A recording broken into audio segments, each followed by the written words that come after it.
My name is Tyler Fornes, and I am one of the co-hosts of the Good, the Bad, and the Hungee AEW podcast here on the Voice of Wrestling Podcasting Network. We take a broad scope approach to the world of All Elite Wrestling and the entire universe of Tony Khan. We talk about the big matches, the big stars, the promos, the storylines, and we also look at it from a big picture perspective. How are things going to change over the course of the next 10 years with AEW still in the picture? How are companies like WWE going to adapt and adjust to AEW? Are they going to be a similar way like they did with WCW in the late 1990s? Will there be a counterpunch? We talk about all of that and more on The Good, the Bad, and the Hungee every week on the Voices of Wrestling Network. This podcast is a member of the Voices of Wrestling Podcasting Network. Visit voicesofwrestling.com to hear the rest of our great podcasts, as well as show reviews, columns, opinions, and updates across the world of wrestling. Hello, everybody, and welcome to this week's episode of The Good, the Bad, and the Hungee, the AEW podcast here on the Voices of Wrestling Network. I'm your host, Fred. Tyler was going to join me. We literally just started a meeting on StreamYard to record this episode, and then Odie yacked. And so I think his dog's under the weather. Hopefully he's doing better soon. Keep the little doggo in your thoughts. But I hope you all are doing well. I'm getting over a cold, which is why you got like extra husky Fred, as compared to just my normal waistline. Heyo. But yeah, I wanted, look, we got a pay-per-view tonight, and even I've had a cold the past week, and it really wiped me out during the normal recording era, days, I should say, Thursday, Friday. So, but I still wanted to do an episode because I mean it's a pay-per-view for God's sake, and it looks like a damn good one. So I wanted us to get something out, and we just pivoted to a solo show, like literally 60 seconds ago. So here we go. It's me just yakking. Big news, I reckon, for the AEW, that I'd have to talk about, is Ray Phoenix leaving the company. So with the exit of Phoenix, one of the, I forget if he had to have been an original signee of the company. Obviously had a great run with AEW, for a while. Was one of the absolute best workers in the world. Injuries and then this contract situation kind of put a halt to that for a little bit. I mean, he's still obviously super talented. I think it'll be a really interesting question how WWE uses him. I mean, they obviously did a great job of presenting Penta as a big star initially, and then they've already shown signs of kind of slowing down on using him to some extent. I don't know. It'll be interesting to see how they're used on the main roster because they're not super WWE friendly in my opinion, in that they're not big talkers. WWE doesn't do great with people that don't speak English well. But it is a catchphrase promotion, so maybe I'll be proven wrong. I think Penta's more likely to succeed, even though I think Phoenix is way better in the ring, especially these days. But yeah, that little situation is over, and onwards and upwards, hopefully for everyone. So let's look over the card real quick. I'm going to keep this short to about half an hour because I have been struggling a lot this past week, and I'm hoping to make it through this episode. Okay, just looking over Collision, which I did not watch last night because I was in bed at 7:30 p.m. Again, due to the cold. Looks like Hologram Dralistico was pretty good from Collision, and I just don't know that there is anything else super noteworthy on that show, I guess. It looks like people liked Deeb and Momo Watanabe, so that's cool to see. And Daniel Garcia, Lee Moriarty was apparently pretty good. So cool. Just kind of a little pre-pay-per-view build card, though. So the main event did set up a couple of 0-hour matches. So we'll go over that starting now.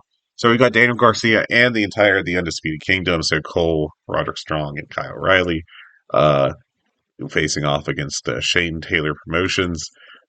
Shane Taylor, Carly Bravo, Lee Moriarty, and Captain Sean Dean. I think they've had the baby faces, I guess, on the side have had some fun stuff over the TNT Championship. Um, I think the Undisputed Kingdom would be a lot more interesting if they just turn heel. And I'm kind of hoping that we'll see that and maybe get a real, because look, I like Daniel Garcia a lot, but I'd be lying if I said that this TNT Championship run has really set the world on fire. He's been having solid matches, but nothing great, and hasn't really been featured, I thought, a lot. So we also got a tag match: Lee Johnson and Blake Christian against Commander and Hologram. It looks like it'll be probably a win for the Luchadors just to keep them strong. Um, and probably a fun match. I mean, I like Lee Johnson quite a bit. I'm glad he's maybe getting a little more run here. Blake Christian, I find very hit and miss. An emphasis on the miss, I guess. But this could be a fun little match. I probably like a floor of like 2 3/4, 3 stars. To get any amount of time whatsoever. He can do worse. Um, Speaking of potentially doing worse, this is a 4 match 0 hour, which is fascinating. So been away from that a little bit. This one's got they're bringing Gravity again, the brother of Bandito, to face Chris Jericho in a singles match for the Ring of Honor World Championship. I would have preferred to see this as like an eliminator or something, just to avoid because Gravity doesn't deserve a title shot, I think, on any planet. Because he hasn't really been doing much in AEW, and once he was cut from them, he kind of disappeared. So we'll see how this goes, but I suspect that Gravity's problem of being green as goose shit ain't going to be fixed. And Chris Jericho, I mean, look, that Bandito match he had was great. Let's not kid ourselves. But, Bandito is on a little bit different level than Gravity. And, um, and the thing with Jericho is, I think, we are clearly in the decline phase of his career, like the severe decline phase. And you're just as likely to get a good Jericho performance in the ring as you are to get a just sloppy one. And with Gravity, I think there's a high probability this match could be a mess. Which would be kind of entertaining. Let's not kid ourselves. But, big fuel for the Jericho haters. But I just think that I don't have high expectations for this one. Now, if Gravity is improved, let's see it. But I'm not holding my breath here. I got bad vibes on this one, I'll say that. And then our final match is Johnny TV and NXM Collection against the team of Orange Cassidy and Mark Briscoe, 2 of the great workers at AEW today, and Big Boom, AJ. They are bringing the TikTok guy back with like days build, maybe a week. I, Boy, whatever he's getting paid, man, good for him. Because I wouldn't do it. I wouldn't be giving him this cash. I just don't think they're getting the return on him, and it's not a knock on him. He seems like a good guy, and I mean, honestly, he's not a bad pro wrestler. He's got that background and everything. And I thought last time, that match he had wasn't exactly a banger, but it was decent enough, surprisingly so. So I'm not going to complain about it. But it just, I don't know what the end game here, what the real benefit of it is. And so we're just going to keep doing it, I guess. I'm not particularly super excited for any of these matches. If I had to pick one, I would pick. You know what? I am looking forward to that 8-man tag. I think that'll be fun. Probably get 10, 12 minutes. Hoping for a heel turn. It'd be nice to spice some things up. And then we got a 9-match main card. So we're going to be here a while. A nice normal length AEW pay-per-view, of course. Much better than these WWE 4-match 4-hour shows. Like, even with them being like long Elimination Chamber or Royal Rumble matches, like, I just can't do it, man. It's not for me. It's not, it's just not enough wrestling. There's too much bullshit. It's crazy to me that people are getting this up and calling them matches of the year, shows of the year. But, when you're just sitting around for literally half the show watching hype videos or ads and stuff, like, God bless. No, thank you. All right, here's the main card. We're going to start with the Outrunners challenging the Hurt Syndicate for the AEW World Tag Team Championship. The Outrunners are going to get killed. Um, Honestly, I'd book this as like a 3 minute match, 3 or 4 minutes of just them getting like a couple moves, and that's it. And look, the Outrunners are over to a certain extent, and they're a fun act. I don't know that they're really a team you can draw with or anything. And I feel like the Hurt Syndicate really should not look weak against them. So the way I would have them, I'd have the Hurt Syndicate take 90+% of this match, and just really do like a short match where they kill them. I mean, you got matches on this card that'll be getting 20, 30 minutes. So something's going to be short on here, even if they do typically go to midnight, 12:30 on the East Coast. Um, even considering that, I think you got to have a short one here, and I think this should be it. Um, Next up is the Continental Championship match with Okada defending against Brody King. Um, I'm still not into this Okada character. It seems like they're just not going to tweak it anymore. And there's a question of if Okada is going to try. I still think that's a little overdone when it comes to like the big pay-per-view matches. But, we aren't seeing Okada with the top names. We got him against Brody King. I love Brody King. This is not a knock on Brody King. But let's be clear, Brody King is not Will Ospreay, Kenny Omega, Adam Page, MJF, someone of that level. Okada's working with a guy who is second tier. Um, so I think this will be fun. Really, the question will be, will Okada work hard? I think he will. I think he took a lot of bumps in that preview tag on Dynamite this past week. Um, Good episode of Dynamite, by the way. Down to a 7.5 out of 10. I thought, very solid. I really like AEW's creative currently, so it's nice to see. Um, but yeah, I think this would be a nice, fun match. I don't think it'll threaten like 5 stars at all. Probably check in 4-ish stars, maybe 4.25 as a ceiling, and a floor of like 3 3/4. And for those of you who miss New Japan Okada, Peak Okada, I think you're going to keep missing them for another pay-per-view cycle at a minimum. But I mean, look, it's going to be a good match. I'm not gonna frown at that. So, next match, Momo Watanabe, Mercedes Moné. That is for the TBS Championship, held, of course, by Moné. I don't think there's a chance in hell Moné loses this. I honestly would have liked to have seen Monet shifted over to the world title after a shortish feud with uh, with Tony Storm after that storyline finishes. But um, they had a match last year at Capital Collision for New Japan, and I thought it was good. I didn't think it was great. I thought it was a 3.5 star match. Nothing to complain about. I'd like to see him do better this time out, of course. Ideally this would be hitting 4 stars ish. But we'll see. I don't know. I mean, I think Monet's done pretty well the past few months, excluding the Yuka Sakazaki disappointment. And hopefully we'll see more, great stuff. Another great match here. Monet really has largely righted herself after some initial issues, but hopefully, we don't see a return to like kind of the struggle she had very early on in the AEW run. I have to think that there's not a very good chance of that happening, but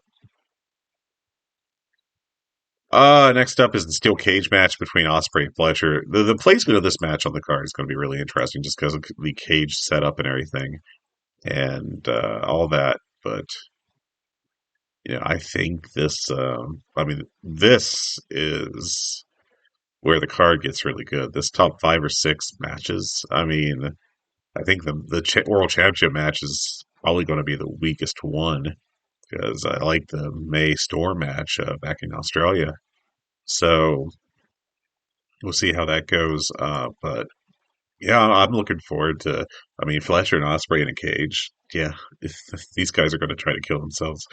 It's going to be a fantastic match. It'll be really, really fun. I don't know if they'll open the show with it. There's no chance in hell they're closing because I think we're going to get like a big angle after Cope and Moxley. So, um, Adam Copeland. I need to stop saying Cope. It's so dumb.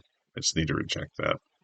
I need to stop like playing nice with the official listing and all that. But like this match easily could be a match of the year contender. Their matches last year, I loved their matches last year. If you look at what they had both Full Gear and World's End, and I had them with both of those matches at 5.25 stars, and in my top 10 for the year. So you add in a steel cage. Hopefully, it's even better. We don't need the Callis family running in. You know, we gotta stop with the whole steel cage match. Doesn't mean anything as far as keeping people out. Like it just, AEW really needs to reject that. And I think they get a little too cute with not rejecting stuff they should sometimes. So, but yeah, I gotta think Osprey gets. They've had Osprey's lost too much since coming to AEW, and they need to start building them up. And I know they like Fletcher, and they really want to establish him too. But I think Osprey needs a win here, so hopefully that's what we see. Singles match: Ricochet and Swerve Strickland facing off to determine the number one contender for the AEW World Championship. Another match I think could be absolutely fantastic. Ricochet's done great as a heel in AEW, and Swerve Strickland is legitimately one of the hottest acts in the company. Um, just and one of the best workers. I mean, let's not kid ourselves. He's like at that level below like Osprey and whoever else you want to put up there, Danielson when he was around. When you get into that next level, I think Strickland's right there. He's like a top 10 worker in the world right now, give or take. Uh, he's just a fantastic performer. Um, future, really should be a stronger contender for the Ufez Ric Flair Award in the future, I think. So. But I'm very excited for this match. It should be a lot of fun. Ricochet is doing great as this heel character that is just easily hateable. And hopefully we get more of that. Um, Very interested to see who wins this one. I kind of get the feeling that it's going to be Swerve Strickland to set up a Moxley feud because I assume Moxley is getting the world title. Alternatively, they can't believe they're doing a Money in the Bank bullshit with Christian Cage, but alternatively, he could cash in and take the title, and then you'd have, a different heel on top. I don't think that's putting asses in seats. I think that that's a bad idea, but we'll see from here, and we'll see what direction they want to take the Death Riders and everything. So it's tempting to say that like Death Riders are done, in a sense after everyone got killed off this past week, and Yuta teased it abandoning the group. I don't know. I don't think that's what the case is. I think they're going to have them reform and Jay White heel turn, either join them or just go solo heel. Frankly, I think that's more likely. Um, and I think it's just as likely that in 2 weeks, everyone that got concerto will be right back with Fox. So I do think they've done a great job turning the storyline around, but I'm ahead of myself. So I'll get to that. I really like the Circus Swerve storyline. I think they've done a great job building that. I think they've done a great job building Fletcher and Osprey. And I think our next match, the last month or so, I think has been great for the Mariah May, Tony Storm. Probably the blow off for the AEW Women's World Championship with Storm defending in a Falls Count Anywhere match.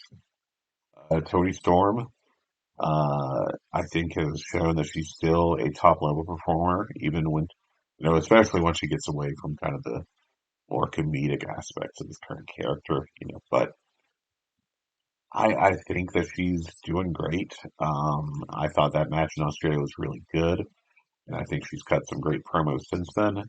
Um, I don't know what they do with Mariah May. I'm assuming Mariah loses this feud, but I don't know. Maybe I'm wrong, but if you do have her lose it, then where does she go? I think you gotta. Honestly, I think she has to go off TV for a little bit because she's been doing this thing up and down the card, up and down the TV show for 2 years straight now. So I think, with it being so intertwined with Tony Storm, you have to give her a little break just to kind of air it out a little bit. But I think this match should be really good. I think in general, Mariah May's been a little underwhelming as as the champion, as in this whole performance, this whole role. But she stepped up for this last Tony Storm match. She's done pretty good in promos, but I feel like Tony Storm's lapped her. Honestly, like in that sit down interview they did a couple weeks ago, or this past time, I should say, I thought Storm, easily outshined her. So it's just it's gonna be very interesting, I think, to see how this goes. I'd have Storm win, and I wouldn't think twice about it. That said, I am desperate for this title to not be locked in the storyline for like going on to a third year. It's not something I've enjoyed that much, and it's been very up and down. The downs have kind of outshine for me the ups. I know that there's people out there that really like the storyline. It's been too goofy at times for me.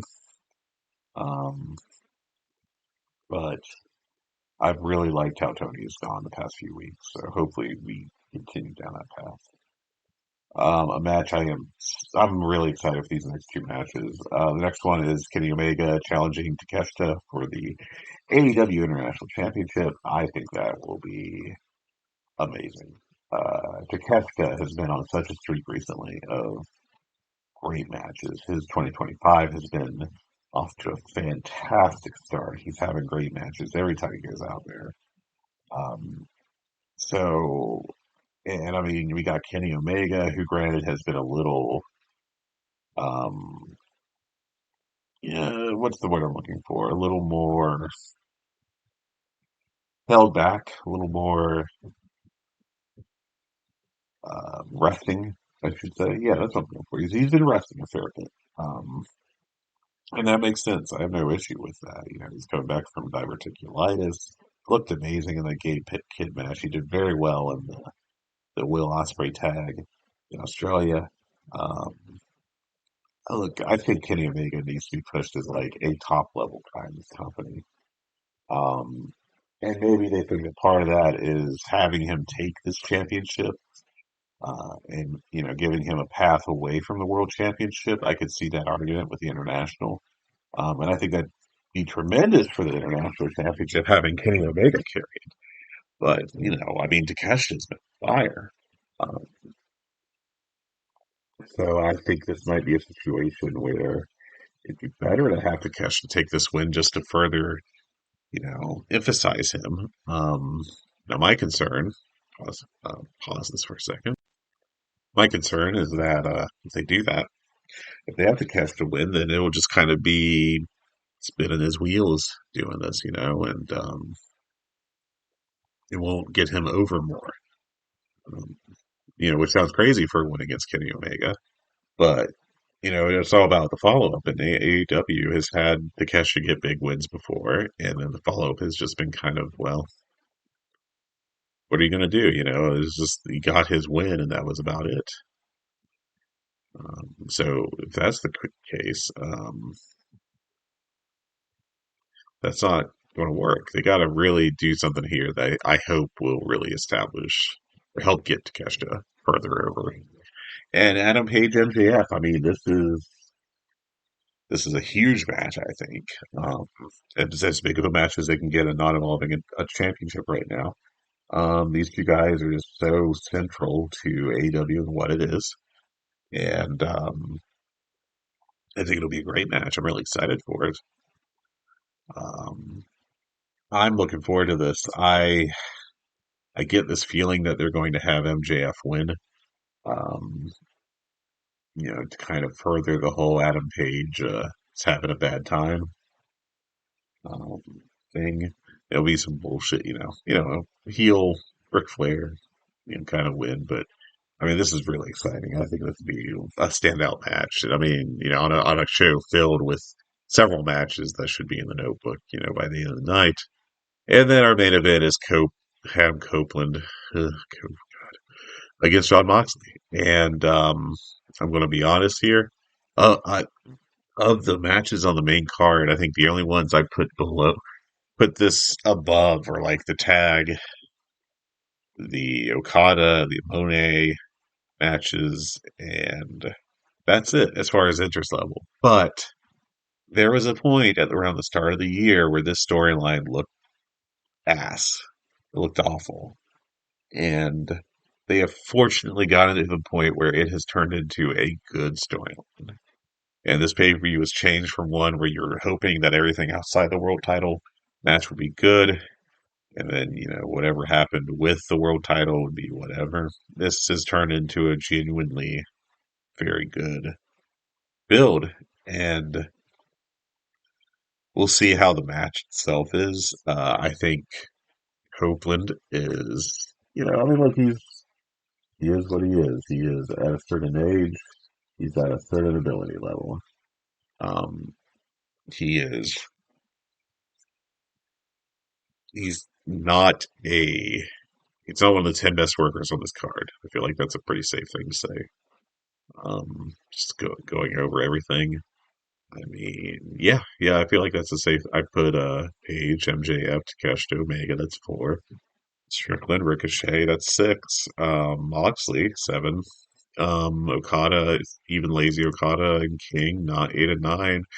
Monet, Watanabe, probably, yeah. Storm, yes. May, I don't actually don't think so. But then you get to Cassidy and Briscoe, that's like 14 right there. I interested to see what they do. I am terrified. They've really de-emphasized it, I feel like, over the TV the past couple weeks, which could be their way of like setting up a surprise for everyone, which we all know and love that we need. It would not surprise me at all if they rolled in Christian Cage to cash in his dollar store Money in the Bank, which this company did not need that. I hope we never do this again. It's just unnecessary. It's a cheap storyline thing. Handling it like Lucha Underground would be all right, but we got to do all this, Oh, well, I he's a ultimate opportunist and blah blah blah. No thanks, don't need it. So we're gonna see how this goes. I think this could check in pretty good. I think it doesn't have a gimmick, but I would not be surprised if there's a lot of like street fight ass kind of stuff on this. And yeah. I mean, this should be a great card. I'm looking forward to this. I think it'll be a great pay-per-view. I think that we've got a chance for several match of the year contenders on here.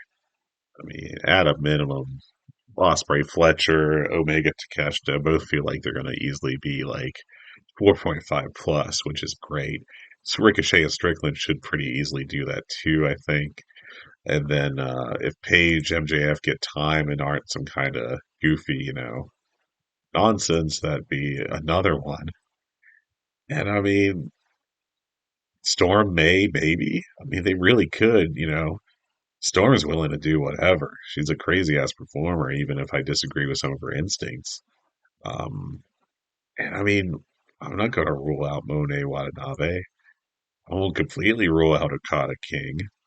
I won't completely rule out Copeland and Moxley. Like, there's a lot on this show that should be really good. I have no idea if I'm going to stay up for all of it. I am. I'm still recovering for sure. So, it's just unfortunate, but hey, what are you going to do? You get a cold, you got to deal with it. So, uh, my main pastime has been sleeping this week, so I may not make it tonight, but yeah, that is the card. I think it looks really promising. I think this could be another all-time pay-per-view from AEW. Um, Was it this week where there was a distraction finish involving a theme playing on Dynamite? Did not need that. That was unnecessary. That was dumb. Lazy stuff that sucks. Um, but hey, I'm super excited for this show, and it's really going to be cool to see what they do. Fingers crossed that we get ourselves a hell of a show. I hope you all enjoy. Tyler and I will talk about it, review it as soon as we can. I don't know if we'll wait till the usual end of the week thing, or if we'll just go ahead and do a show for the week after the pay per view. It depends on how Odie is doing. If that guy can get his act together. Poor dog. Feel free to shout out Odie in the Discord channel. We've got Red Circle. You can give us money. Yeah, we would appreciate it, obviously. Uh, appreciate it. It'd be a very kind token. I hope you do enjoy the show, both this one and the AEW pay review. Feel free to tell your friends about our podcast, and that's the best way for us to get new listeners. And if you want to talk with us, we're in the Voices of Wrestling Discord. Got our own channel in there under shows. Feel free to pop by and say hi. Anyways, I think that's enough yakking for me. I'm going to go lay down and sleep for like 4 hours or whatever. I think this is the last like bad day of the cold, so that'll be good. And maybe by the time we do our next show, I won't be like so low. But hey, this is thanks for listening. Hope you all are doing well. Take care of yourselves and have a great day. Enjoy the show. Bye, y'all. Hello, everyone. My name is Taylor. And I'm Kelly. And we are the co-hosts of Jumping Bomb Audio, the #1 show all about the world of Joshi Pro Wrestling. Episodes drop every other Monday, where we discuss the biggest Joshi news, review shows, and preview the hottest upcoming Joshi action. So whether you're a new fan or an old fan, we've got something here for you at Jumping Bomb Audio. Check us out on the Voices of Wrestling Podcast Network.